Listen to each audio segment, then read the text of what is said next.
преколнувам дека ќе се борам со сите своји сили за слободата на Македонија.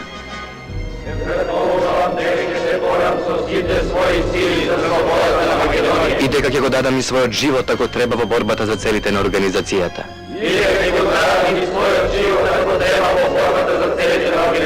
Нека бидам убиен од овој револвер и оваа кама што ги целивам, ако ја прекршам светата заклетва. Нека бидам убиен од овој револвер и оваа кама што ги целивам, ако ја прекршам светата заклетва.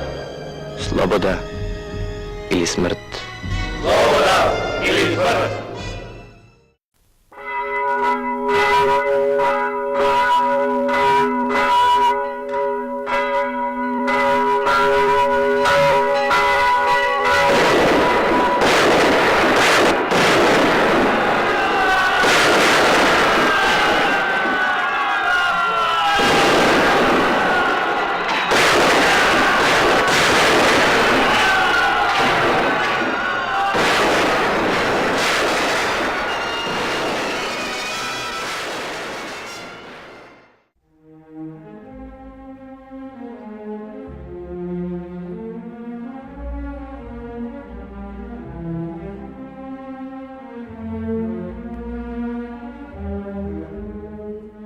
Македонската емиграција по Првата светска војна во новосоздадените општествено-политички и економски услови во Бугарија продолжила и натаму да игра значајна политичка улога во национално-ослободителната борба на македонскиот народ.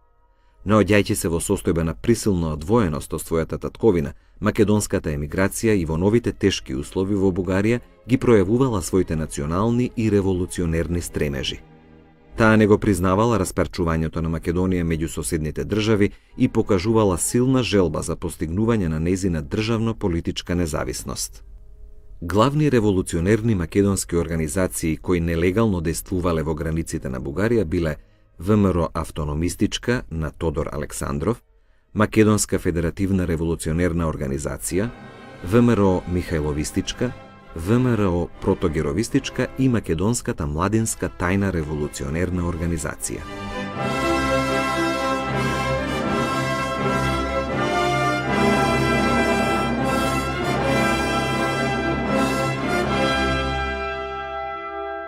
Старите членови на Централниот комитет на внатрешната Македоно-Одринска револуционерна организација, Тодор Александров, Александар Протогеров и Петар Чаулев, го најавиле постоењето на организацијата под ново име – Внатрешна македонска револуционерна организација, ВМРО, најавувајќи го притоа револуционерниот метод на дејство како единствено средство за борба против новите поробувачи на Македонија. Активноста на раководството на ВМРО особено ќе се манифестира со барањата за ослободување на Македонија и создавање на посебна македонска држава, а особено преку вооружените акции во Вардарскиот дел на Македонија, со што постојано ги вознемирувал балканските влади и европските дипломатски кругови, представувајќи истовремено најголема опасност за мирот на Балканот.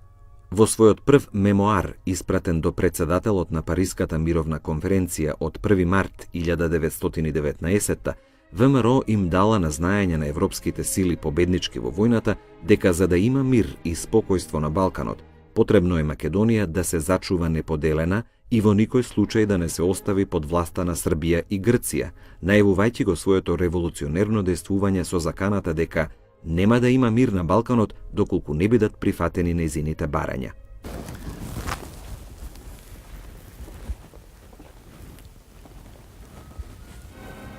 Обновувајќи ја комитската активност, Централниот комитет на Внатрешно-македонско револуционерната организација на 11 јули 1920 година изработил посебна директива за дејноста на организацијата во Вардарска Македонија, која што тргнала од следната цел.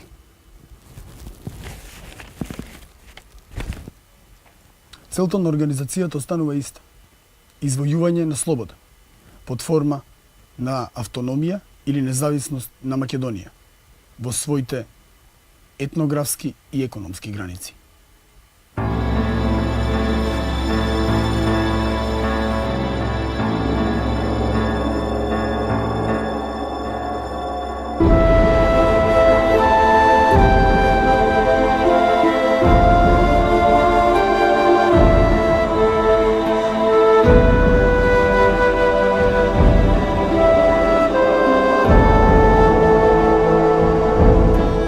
Само неколку дена по пристигнувањето во Вардарскиот дел на Македонија, Тодор Александров на 28 јуни 1920 упатил окружно писмо до членовите на ВМРО во Македонија и до нејзините истомисленици зад границата, во кое истакнал: борбата за ослободување на Македонија ќе продолжи додека се извојува автономна управа на трите делови на областа, сега разделена меѓу Србија, Грција и Бугарија.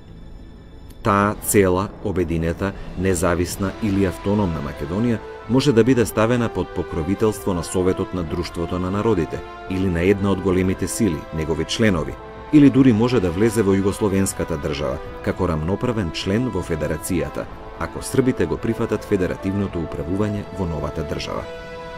Во мемоарот на Централниот комитет на ВМРО до Друштвото на народите и до председателите на владите на големите сили од октомври 1922 година, Тодор Александров од името на населението на Македонија барал создавање на една независна Македонија, ставена под заштита на Друштвото на народите или на некоја ополномоштена од него сила, со цел да се задоволи неговото оправдано барање, за да се воспостави мирот и правото и во нашата несреќна татковина и да се спречи пролевањето на крв, што е неизбежно, како во Македонија, така и на Балканскиот полуостров.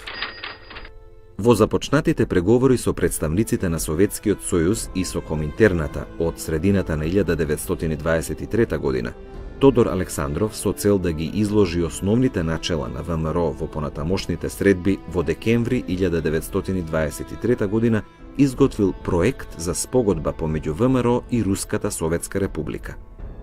Промовирајќи ја ВМРО како организација која што ги представува македонците кои се борат за национално самоопределување, политичка слобода, самоуправување и можна најголема социјална правда, Тодор Александров во проектот меѓу другото се обврзал: ВМРО се задолжува да работи заедно со другите револуционерни организации на Балканот за федерирање на балканските држави во нивните етнички граници.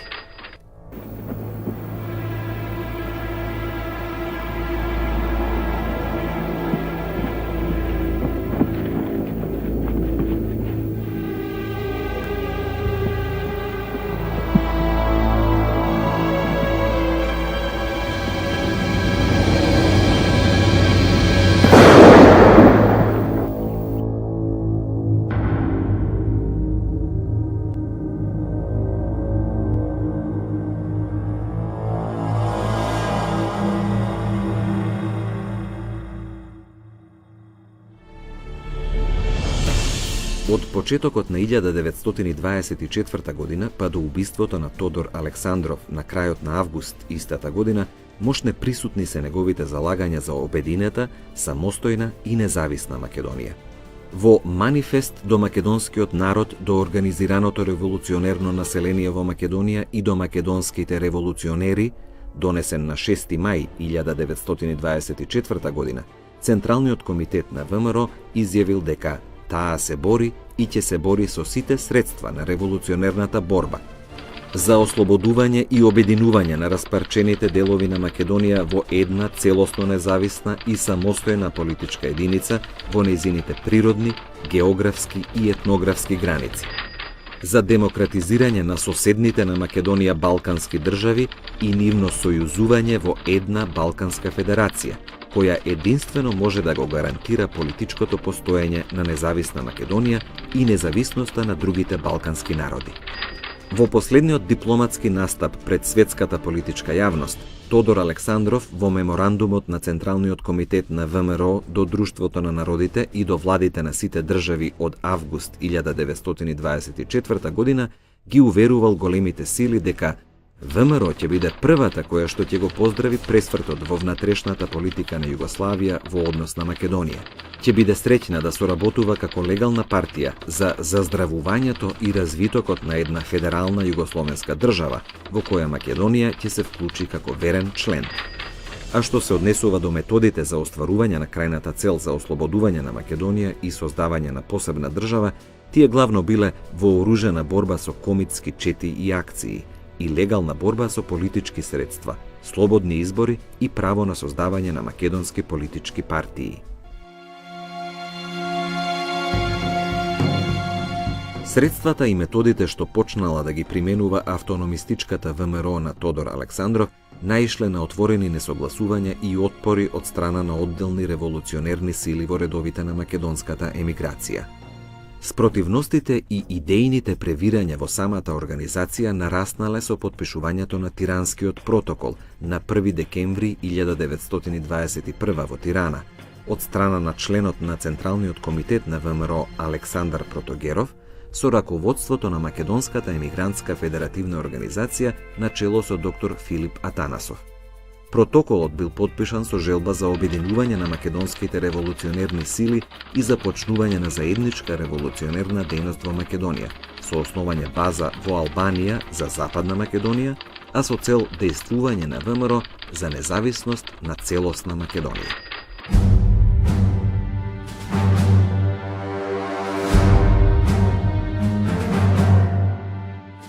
Со начинот на раководењето на организацијата не биле согласни неколку војводи, блиски на Тодор Александров, кои биле познати и по своите анархични и ограбувачки акции веднаш по Првата светска војна во Вардарскиот дел на Македонија. Тие дејствувале како прикриена опозиција и се застапувале за свикување конгрес на кој би се донела нова програма и би се избрало ново раководство на организацијата. Конфликтот меѓу овие две струи во организацијата кулминирал во октомври 1921, кога со убиството на војводата Дончо Ангелов од страна на приврзаниците на Тодор Александров се отцепила една поголема група комити на чело со војводите Славе Иванов, Стојан Мишев и Глигор Циклев. Во борбата против Тодор Александров тие се приближиле до членовите на раководството на Македонската емигрантска федеративна организација, доктор Филип Атанасов, архитект Никола Јуруков и Крум Зографов. Во 1922 година тие формирале нова организација, Македонска федеративна револуционерна организација. Тие исто така формирале Централен комитет и задгранично представништво. Раководството на МФРО во декември 1922 година излегло со проект Устав и со повик до македонското население, во кое објавиле: извојување на слободна и независна Македонија како рамноправна членка на Балканската федерација преку оружена и смела борба.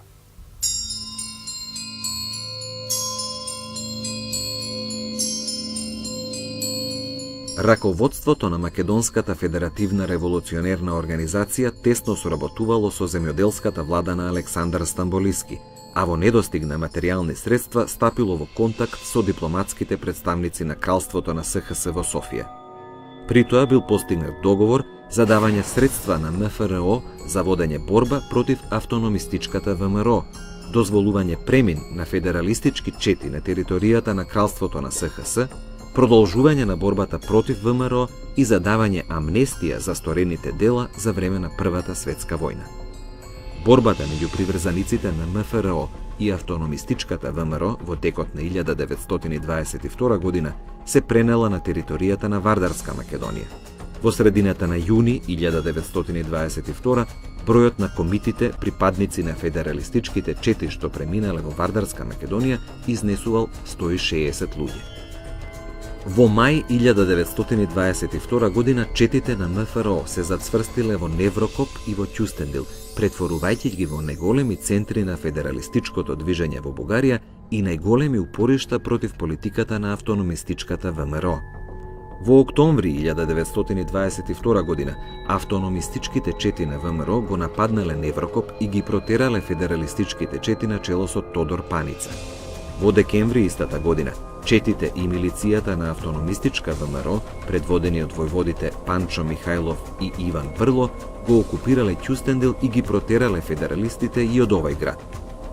Приврзаниците на автономистичката ВМРО, како побројна и воено поорганизирана сила, во текот на 1923 година успеале да го ликвидираат поголемиот дел од раководството на МФРО.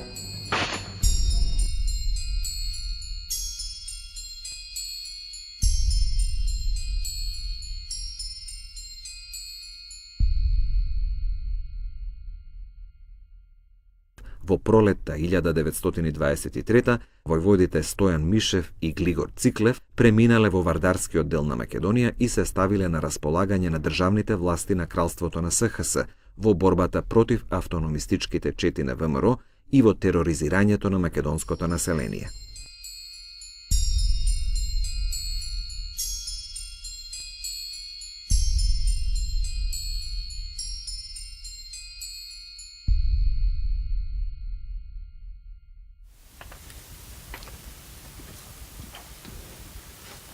По убиството на Тодор Александров настанала криза во редовите на организацијата.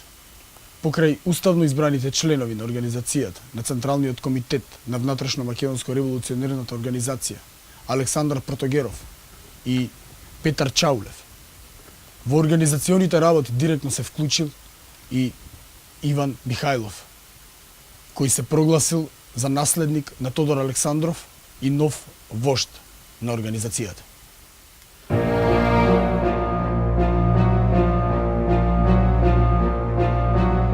Запознавајќи ги македонската емиграција во Бугарија и европската општествена јавност со основните насоки на дејствувањето на ВМРО по смртта на Тодор Александров, Иван Михајлов уште во октомври 1924 година ги изложил основните програмски цели на организацијата.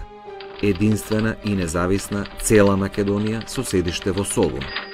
Крајното разрешување на македонското прашање тој го гледал во создавање на самостојна македонска држава, а би се задоволил и со привремено разрешување со автономија на поголемиот дел од Македонија. На 6-тиот конгрес на ВМРО, одржан во средината на февруари 1925, бил избран нов Централен комитет на организацијата во состав Иван Михајлов, Александар Протогеров и Георги Попхристов. Конгресот ги потврдил дотогашниот устав и правилник на организацијата, според кој целта на ВМРО и натаму останала иста – борба за обединување на поделена Македонија во нејзините географски граници и извојување на политичка автономија.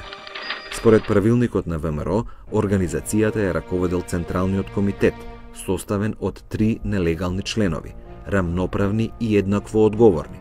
По 6-тиот конгрес на ВМРО, Централниот комитет и натаму останал врховен организатор и главен управен орган во раководењето со општата дејност на организацијата во 3 делови на Македонија – Пиринскиот, Вардарскиот и Егејскиот.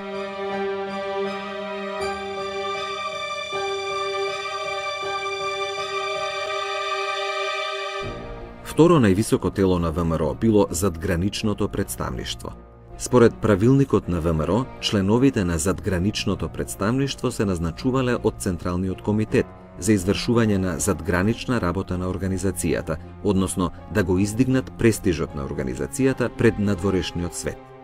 За членови на задграничното представништво биле преизбрани Георги Баждаров, Кирил Прличев и Наум Томалевски. На 9 март 1925 новиот состав на Централниот комитет на ВМРО пред општествената јавност во Бугарија и македонската емиграција во оваа земја излегол со декларација во која ги изнел целите, средствата и методите на идното дејствување на организацијата. Во декларацијата, новиот Централен комитет ја истакнал крајната цел на ВМРО, согласно донесените резолуции на Конгресот: извојување целосна политичка автономија на Македонија во нејзините природни географски граници. Како максимално барање во декларацијата се сакало создавање на независна македонска држава под покровителство на Друштвото на народите. На 21 јуни 1928 Михајловистичката ВМРО го одржала 7-миот конгрес на организацијата. Во новиот Централен комитет на ВМРО покрај Иван Михајлов биле избрани и Иван Караджов и Страхил Развигоров. На конгресот, новото раководство на Централниот комитет донело посебна резолуција за остварување на принципот на севкупноста и автономијата на Македонија. Михајловистичката ВМРО го претворила Пиринскиот дел на Македонија во основна база на организацијата, односно во главен воен, регрутен и материјално-финансиски извор на организацијата. Основните цели што требало да ги има овој дел на Македонија, според Иван Михајлов, биле да служи за воена база за префрлување на вооружените чети на организацијата преку границата и да представува основен извор за материјални средства потребни за револуционерната борба за поробена Македонија. Во остварувањето на идејата за независна Македонија, раководството на Михаеловистичката ВМРО, Пиринскиот дел на Македонија го гледала како основно јадро за обединување со другите делови на Македонија. Во документите на оваа организација, особено од 1933, Пиринскиот дел на Македонија се именувал како Пиемонт на идната обединета Македонија. Во април 1932 бил одржан 8-миот последен конгрес на Михаеловистичката ВМРО. За членови на новиот Централен комитет биле избрани Иван Михајлов, Владимир Куртев и Георги Настев. Конгресот донел резолуција во која била потврдена целта на организацијата во борбата за автономија или самостојност на Македонија.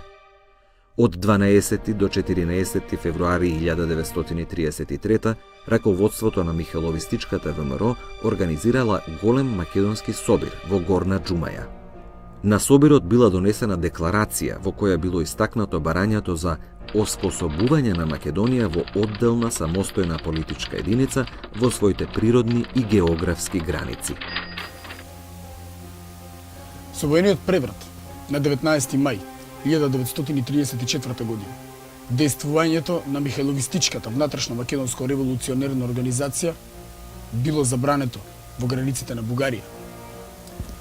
По превратот, Михаеловистичката внатрешно македонско револуционерна организација престанала формално да действува, изгубувајќи улогата на значаен фактор во внатрешната политика на Бугарија.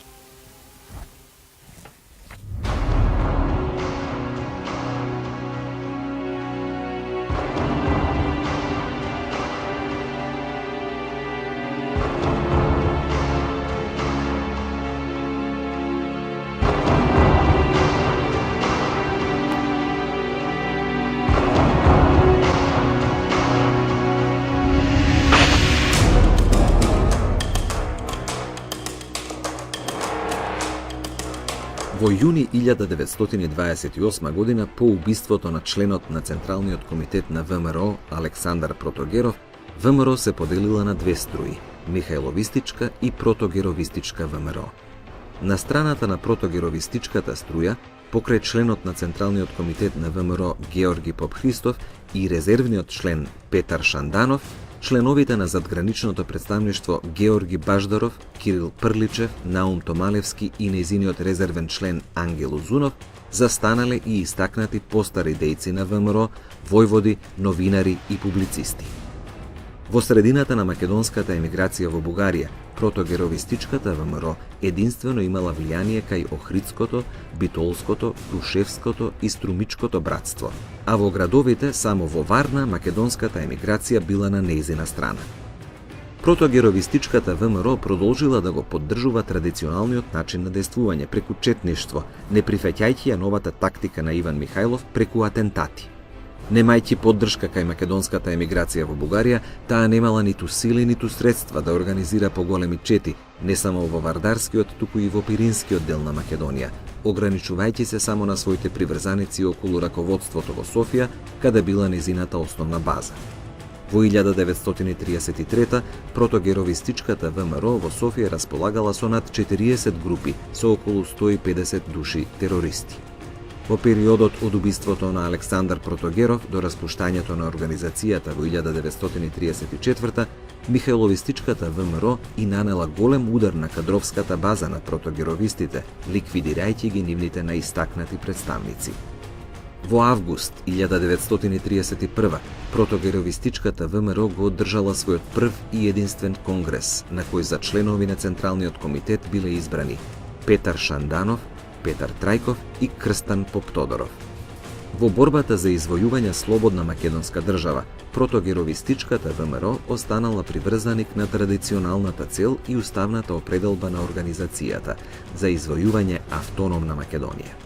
Наскоро, паролата за автономна Македонија прераснала во рамките на Балканската федерација со основна цел ослободување на Македонија. Немањето на неопходни финансиски средства ја приморале Протогеровистичката внатрешно македонска револуционерна организација да бара нови, надворешни сојузници, пред се кај југословенските власти, кои биле заинтересирани да ја ослабат Михајловистичката внатрешна македонско револуционерна организација и затоа ја прифатиле како единствена можност и сила што можела успешно да му се спротистави на Иван Михајлов.